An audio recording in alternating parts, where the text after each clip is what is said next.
Guys, welcome back to my channel. Today we are going to discuss about chapter number 2 polynomials of class 10th mathematics.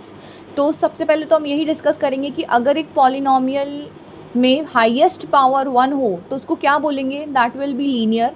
अगर highest power 2 हो तो वो होगा quadratic.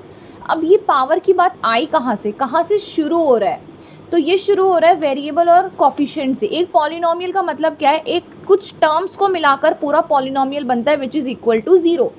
अगर variable मतलब कि वेरिएबल का मतलब क्या है, वेरिएबल का मतलब है which do not have a fixed value, मतलब फिक्स्ड वैल्यू नहीं है, दैट इज़ वेरिएबल. जैसे कि आप x की जगह 7 रख सकते हो, x की जगह 8 रख सकते हो, x की जगह 9 रख सकते हो.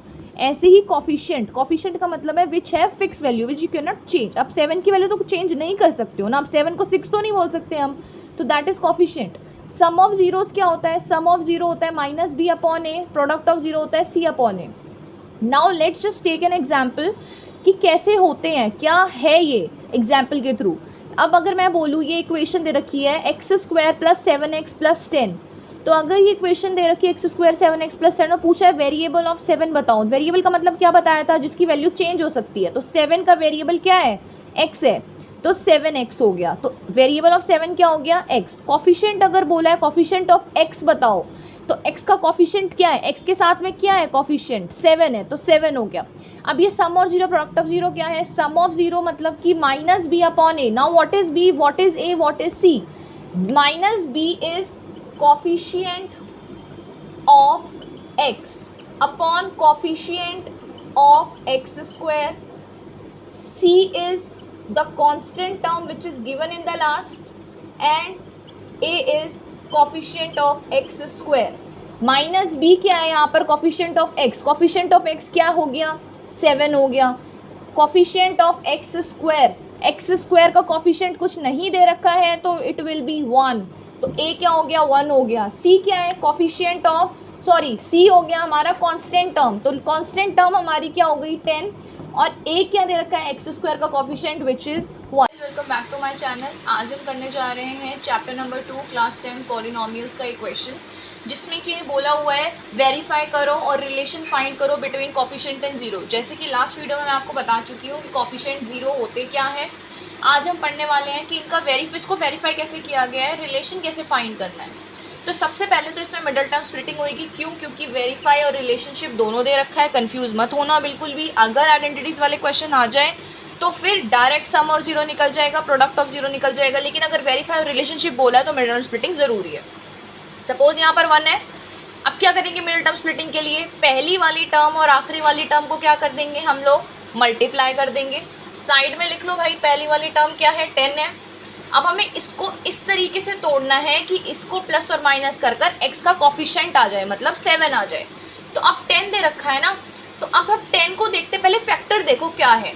10 के फैक्टर्स क्या हो गए, 5 मल्टीप्लाई 2, 2 मल्टीप्लाई 5, 1 मल्टीप्लाई 10, 10 मल्टीप्लाई 1, और क्या हो गया 10 का फैक्टर. अब देखो इन फैक्टर से क्या हमें प्लस और माइनस कर कर 7 मिल रहा है. हाँ हमें मिल रहा है. 5 प्लस 2 कितना हो गया, 7 हो गया ना. तो इसी तरीके से हम यहाँ पर लिख सकते हैं एक्स स्क्वायर. इस 7 को कैसे ब्रेक किया है हमने, 5x प्लस 2x, लास्ट की constant term as it is. I hope यहाँ तक आपको समझ में आ गया होगा भाई. अब हम क्या करेंगे, ग्रुपिंग कर लेंगे दोनों साइड से. यहाँ से हम क्या कॉमन ले सकते हैं, x कॉमन ले सकते हैं. x एक बाहर चला गया, x की स्क्वायर मतलब 2x है यहाँ पर, तो एक x बच गया, एक बाहर चला गया, तो यहाँ से एक x बाहर जा चुका है, बचा क्या 5.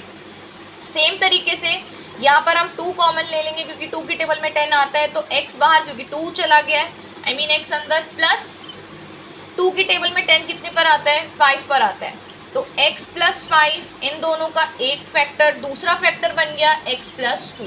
तो हमारे ये 2 फैक्टर्स बन गए. अब यहाँ से जीरोज होते हैं 2 which is alpha and beta in case of quadratic. तो यहाँ से अल्फा और बीटा निकाल लेंगे. कैसे निकालेंगे, इन दोनों को 0 के इक्वल पुट कर कर. यहाँ से x की वैल्यू आ गई -5, यहाँ से x की वैल्यू आ गई -2. तो अल्फा की वैल्यू कितनी हो गई -5, बीटा की वैल्यू कितनी हो गई -2. यहाँ पर हमने वेरीफाई कर दिया है. दूसरी चीज़ रिलेशन फाइंड करते हैं. चलो रिलेशन कैसे फाइंड करेंगे, पहला सम ऑफ जीरोस पिछली वीडियो में सीख कर आए हो, सम ऑफ जीरो क्या होता है, minus B upon A. Second, product of zero, ये भी अभी सीखा है कि क्या होता है, C upon A. Sum of zero में क्या हो जाएगा, अल्फा प्लस बीटा, क्योंकि ये होता है सम, सम का मतलब होता है ऐड, मतलब कि भाग। प्रोडक्ट का मतलब होता है मल्टीप्लाई, इसका मतलब हिंदी में होता है गुणनफल। तो क्या करेंगे, अल्फा कितना निकला है, -5, बीटा कितना निकला है, -2, which is equal to minus b कितना हो गया, माइनस का बी कितना दे रखा है 7 अपॉन ए है 1। सेम केस यहाँ पर कर देंगे, -5 इंटू -2, सी कितना दे रखा है 10, ए कितना दे रखा है 1, minus plus minus which is equal to minus का 7 which is equal to minus का 7। क्या हमारा दोनों इक्वल आया, आया। Next 5 multiply 2 equal to 10 which is equal to 10। क्या हमारा दोनों चीज़ें इक्वल आई, आई। क्या आपको समझ आया, आया। आपको क्वेश्चन में दे रखा है पी एक्स पॉलिनोमियल बराबर 1x² + 7x + 10। आपको फाइंड करना है 1 upon alpha plus 1 upon beta. बच्चे इसमें क्या गलती करते हैं, वो सीधा मिडिल टर्म स्प्लिटिंग कर देते हैं और फिर बाद में अल्फा बीटा को समझकर ये कर देते हैं। ऐसा नहीं होगा बिल्कुल भी, आपको डायरेक्ट करना है। x² + 7x + 10 अगर आपको दे रखा है, यहाँ से आप sum of zero product of zero, इसका मतलब क्या है, भाग और गुणनफल निकाल लो। जब आप सम ऑफ जीरोस निकालोगे, the formula for sum of zero is -b upon a. B होता है कोफिशिएंट ऑफ x, ए होता है कोफिशिएंट ऑफ x²। -b एक माइनस का साइन है जो कि ऑलरेडी बाहर लगा हुआ है, b कितना है 7, ये हो गया -7, ए कितना दिया हुआ है 1। प्रोडक्ट ऑफ जीरो होता है c अपॉन ए, c होता है हमारा constant term which is 10 and a is coefficient of x² which is 1। अब इसके बाद हम आइडेंटिटी पुट करेंगे, the identity is 1 upon alpha plus 1 upon beta किसके बराबर होता है, अल्फा प्लस बीटा। अब यहाँ पे सिंपल सी बात है, कंफ्यूज होने की जरूरत ही नहीं है, सिंपल सी चीज़ है। अगर हम इन दोनों का एलसीएम लेंगे तो अल्फा बीटा आएगा। अब क्रॉस करेंगे तो यहाँ पर बीटा, यहाँ पर अल्फा, सेम चीज़ हुई है।